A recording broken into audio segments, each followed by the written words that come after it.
गगन मंडल से उतरे सदगुरु सत्य कबीर, जलज माही पोढ़न कियो सब पीरन के पीर।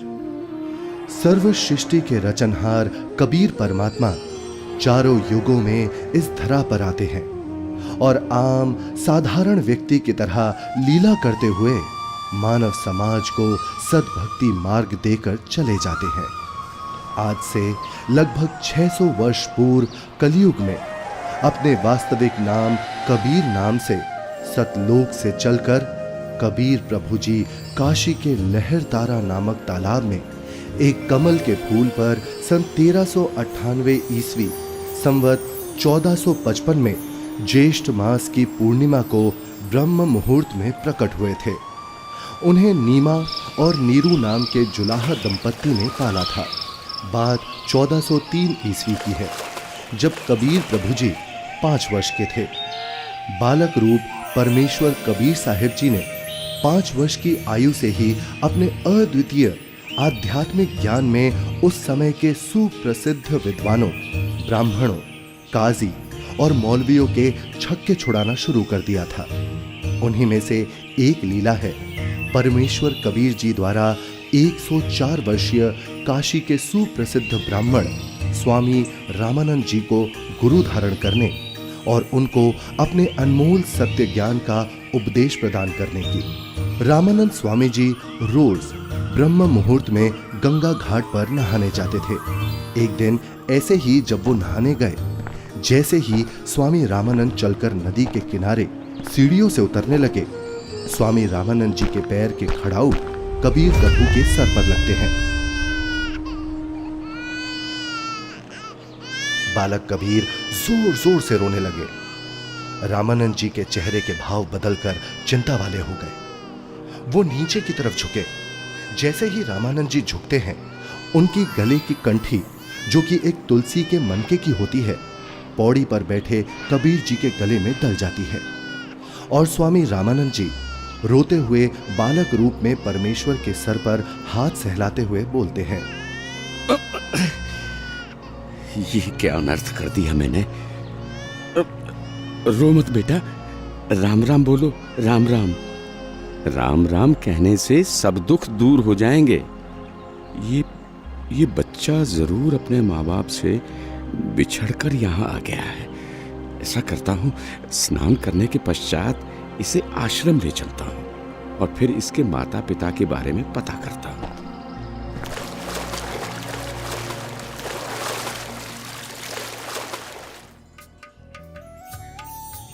स्वामी रामानंद जी वैष्णव धर्म का प्रचार प्रसार भी खूब किया करते थे, जिसके लिए उन्होंने 1400 ऋषि शिष्य भी प्रचारक रूप में बना रखे थे।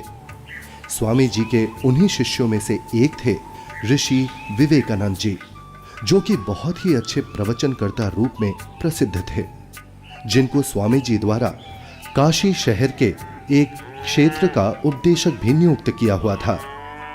प्रतिदिन की तरह ही एक दिन जब ऋषि विवेकानंद जी शाम के समय विष्णु पुराण से कथा सुना रहे थे। श्री हरि विष्णु जी ही सभी के रक्षक व पूर्ण परमात्मा है। उन्होंने ही राम जी और कृष्ण जी के रूप में जन्म लिया है।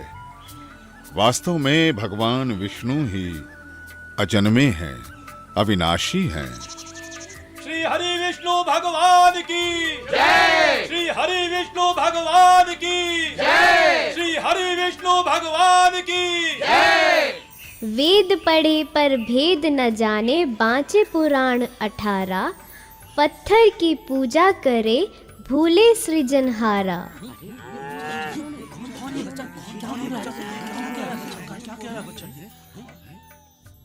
हे ऋषिवर, भगवान विष्णु अजन्मे और अविनाशी नहीं है। शिव पुराण में लिखा है कि निराकार परमात्मा आकार में आया। वे सदा शिव काल रूपी ब्रह्म कहलाया। उसने अपने अंदर से एक स्त्री प्रकट की, जो प्रकृति देवी, अष्टांगी, त्रिदेव जननी, शिवा आदि नामों से जानी जाती है। फिर काल रूपी ब्रह्म ने एक काशी नामक सुंदर स्थान बनाया। वहाँ दोनों शिव तथा शिवा अर्थात काल रूपी ब्रह्म तथा दुर्गा पति पत्नी रूप में निवास करने लगे। भगवान विष्णु इनकी ही संतान है।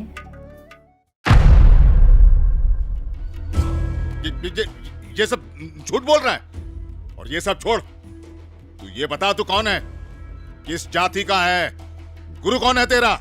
ये तो जुलाहा है, नीमा नीरू का पुत्र है।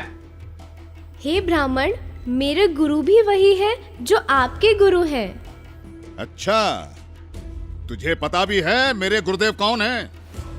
मेरे गुरुदेव स्वामी श्री श्री 1008 स्वामी रामानंद जी महाराज हैं। जी पंडित जी, मेरे गुरुजी भी स्वामी रामानंद जी ही हैं। झूठ, सरासर झूठ। देखो भाइयों, ये जुलाहा सरेआम झूठ बोल रहा है। मेरे गुरुजी तेरे जैसे अछूत के दर्शन भी नहीं करते। शिष्य बनाना तो बहुत दूर की बात है। कल सुबह तुझे गुरुजी के समक्ष पेश करूंगा। दूध का दूध, पानी का पानी हो जाएगा। गुरुदेव तुम्हें स्वयं दंड देंगे। मेरे गुरु का नाम मिट्टी में मिलाता है। तुम भी आना भाइयों, देखना अपनी आंखों से। इस कबीर जुलाहे का झूठ कल सबके सामने आ जाएगा। हाँ, हम सब आएंगे, हम सब आएंगे, हम सब आएंगे।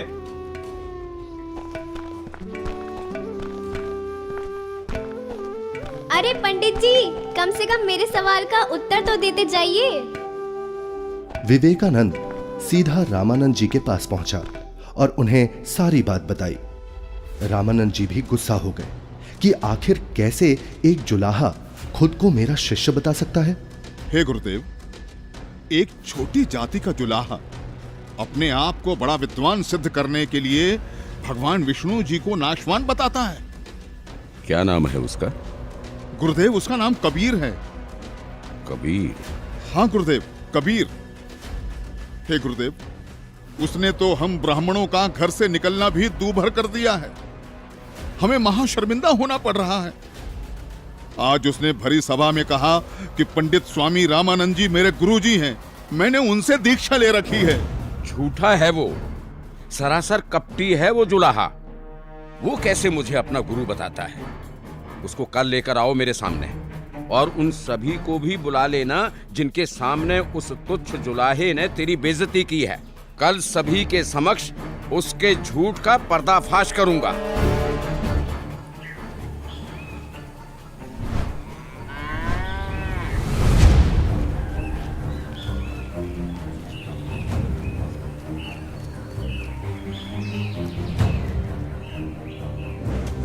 नीरू जुलाहे का घर कहाँ है?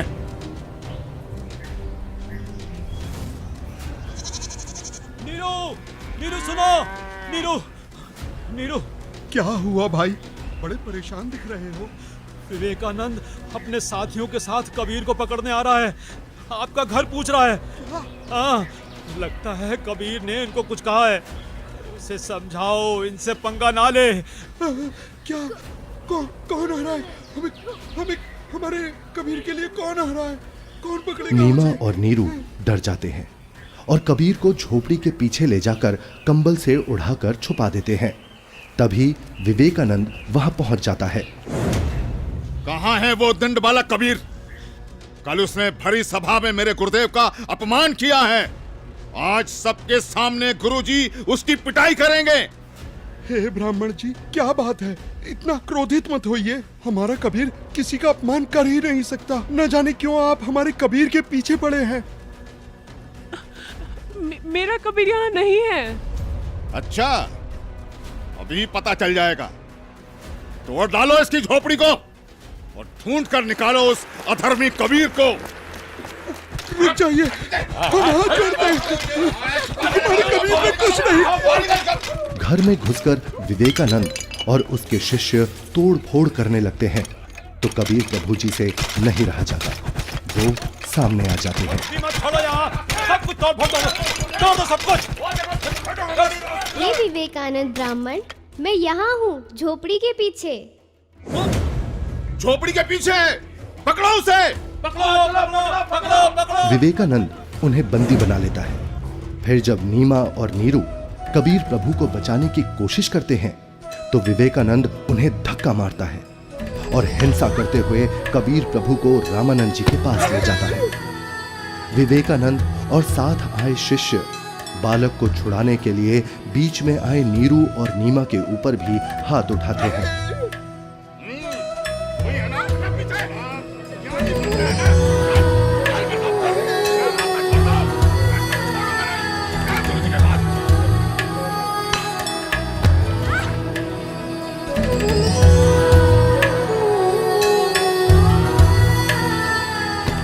नीरू को भी कुछ गुंडे लाठी डंडों से मार मार कर मृत समान कर देते हैं।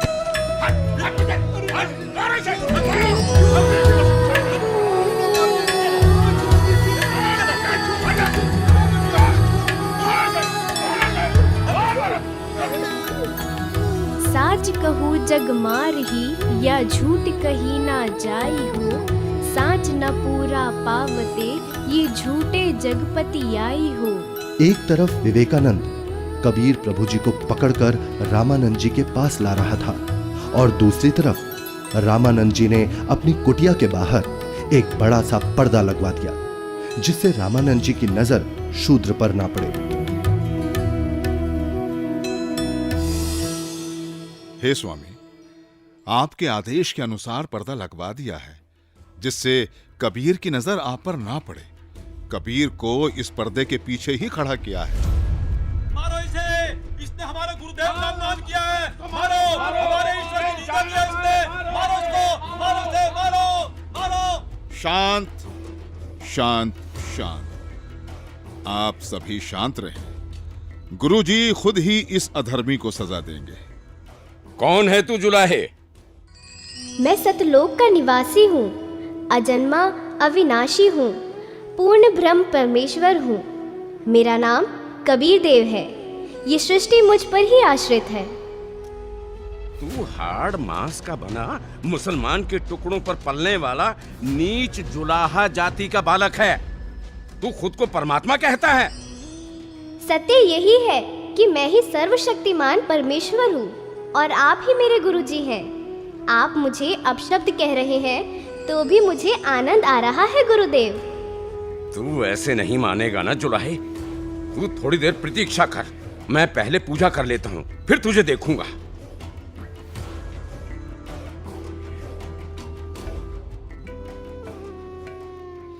कहीं ये बालक सच में तो भगवान नहीं है, क्योंकि भगवान तो किसी भी रूप में कहीं भी आ सकते हैं। कहीं मुझसे कोई गलती ना हो जाए। अपनी पूजा साधना के बाद सोच समझ के बात करूंगा। 104 वर्ष के रामानंद जो कि सालों से ध्यान कर रहे थे, वो ध्यान करते हुए ही ध्यान में ही भगवान की काल्पनिक छवि बनाते और उनकी पूजा करते।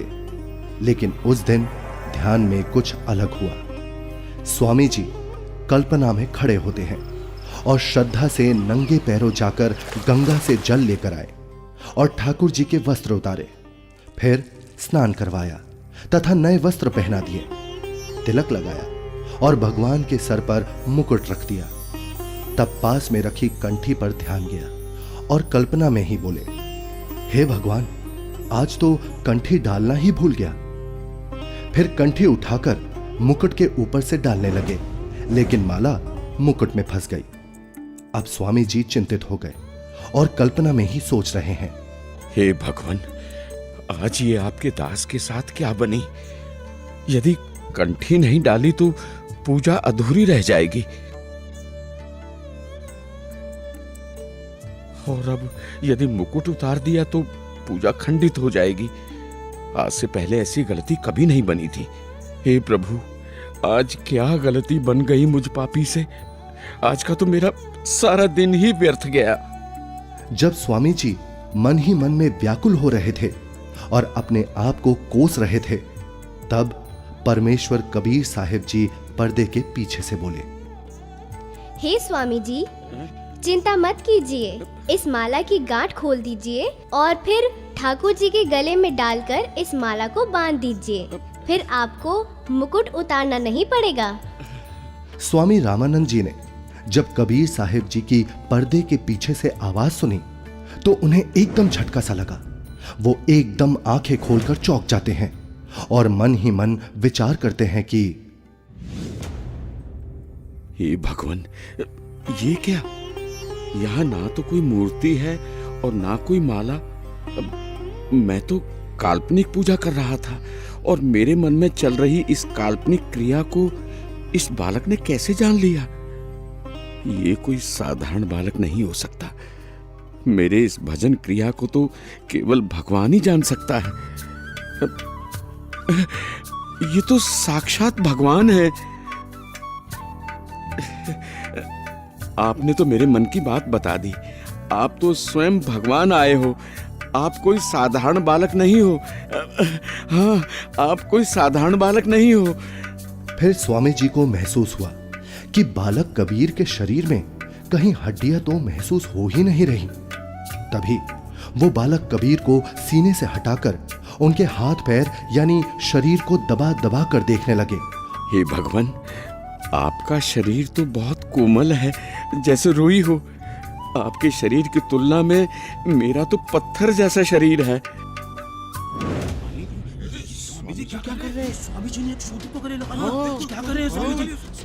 लगता है कि बुढ़ापे में गुरुजी का दिमाग हिल गया है, जो शूद्र को गले से लगा लिया।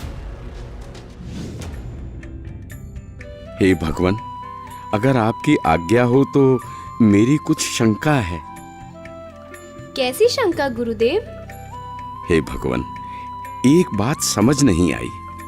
आपने झूठ क्यों बोला? कैसा झूठ स्वामी जी? आप कह रहे थे कि आपने मुझसे उपदेश ले रखा है, लेकिन मैंने तो आपको कभी नाम दीक्षा नहीं दी।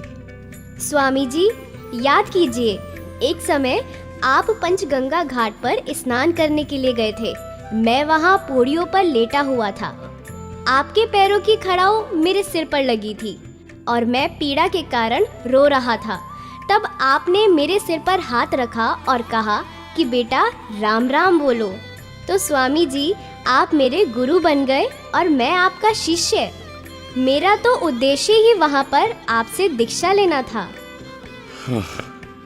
हाँ, अब याद आया। परंतु वो तो बहुत छोटा बच्चा था।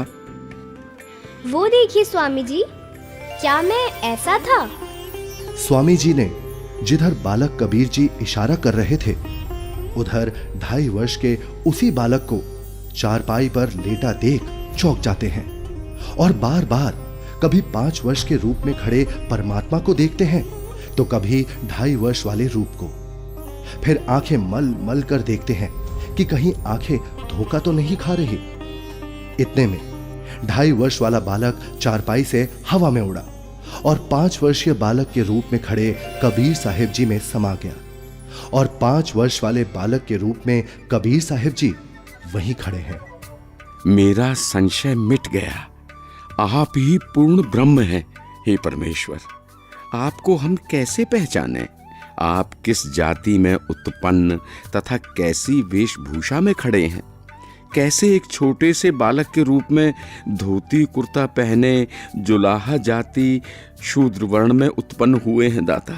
हे मालिक, हम तुच्छ बुद्धि जीव आपको कैसे पहचाने? अपने इस अनजान बालक की गलती क्षमा करना प्रभु। ऐसा मत कहिए स्वामी जी, आप मेरे गुरुदेव हैं और मैं आपका शिष्य। नहीं भगवान, मैंने आपको पहचान लिया है। भगवान, आपके बच्चे की कुछ और शंकाएं हैं जिनका निवारण चाहता हूँ, यदि आपकी आज्ञा हो तो। हाँ स्वामी जी, बोलो, आपकी क्या शंकाएं हैं? हे कबीर देव, मैं अपने शिष्यों को राम नाम जाप करने को नहीं देता। यदि आपने मुझसे दीक्षा ली है तो आप मुझे वो मंत्र बताइए जो मैं अपने शिष्यों को देता हूँ। स्वामी जी, आप ओम नाम जाप करने को देते हो।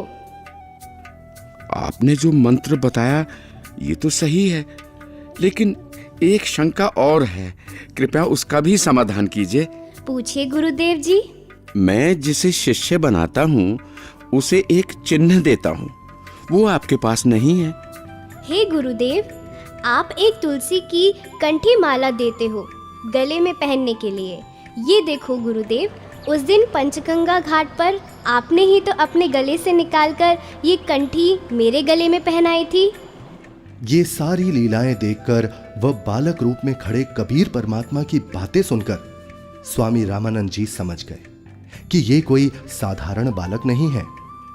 उसके बाद कबीर परमात्मा ने स्वामी रामानंद जी को अपने उसी 5 वर्ष के बालक के रूप में अपने साथ यमलोक, स्वर्गलोक, विष्णुलोक, शिवलोक और फिर अंत में सतलोक में ले जाते हैं। ये सतलोक है। सतलोक में नूरी आत्माएं घूमती हुई, सफेद वृक्ष, सफेद फल, फूल, महल, दूधों की नदियां दिखती हैं। हीरे मोतियों के चमकीले पहाड़, सफेद वस्त्रों में मोतियों की माला पहने आत्माएं सतलोक में घूमती हुई। फिर वो दोनों एक बड़े से गुंबदनुमा महल के अंदर सतलोक में भगवान के पास पहुंच जाते हैं। सतलोक में पूर्ण परमात्मा कबीर जी एक गुंबद में एक ऊंचे सिंहासन पर विराजमान दिखते हैं। दोनों उस सिंहासन पर बैठे परमात्मा को प्रणाम करते हैं।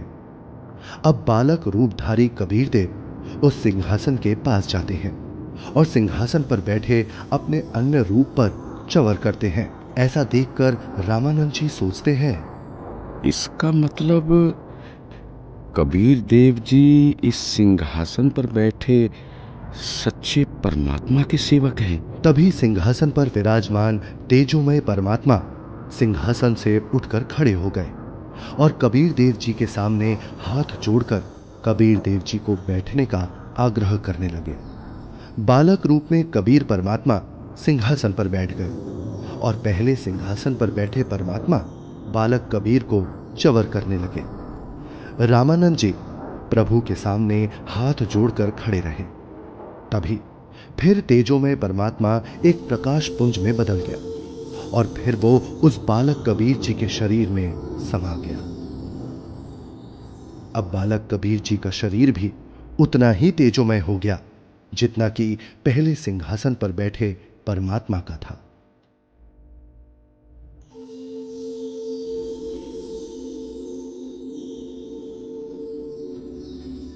बोलत रामानंद जी सुनो कबीर करतारे, गरीबदास सब रूप में तू ही बोलनहार। दोहू ठोर है एक तू, बया एक से दो, गरीबदास हम कारणे तुम आए हो मगजो। तुम साहेब तुम संत हो और तुम सतगुरु तुम हंस, गरीबदास तुम रूप बिना और न दूजा अंश। हे परमात्मा, आप जी स्वयं ही दोनों स्थानों पर लीला कर रहे हो। आप ही निज ब्रह्म पूर्ण ब्रह्म हो। तीनों लोकों में प्रवेश करके सबका धारण पोषण करते हो। मैंने आपका वो सनातन परम धाम आंखों देख लिया है।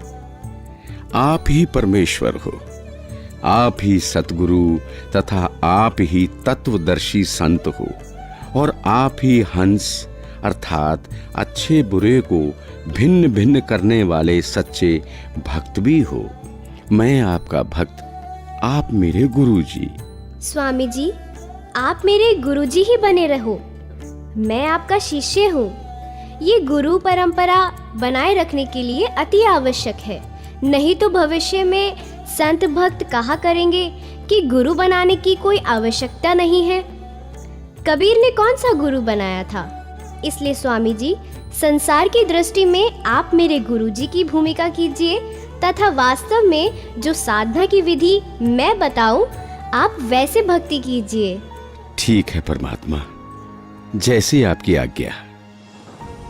इस प्रकार परमेश्वर कबीर जी ने 5 वर्ष की आयु में ही 104 वर्ष के ब्राह्मण को तत्व ज्ञान से परिचित कराया और गुरु परंपरा को बनाए रखने के लिए कबीर साहिब जी ने स्वामी रामानंद जी को अपना गुरु बनाया।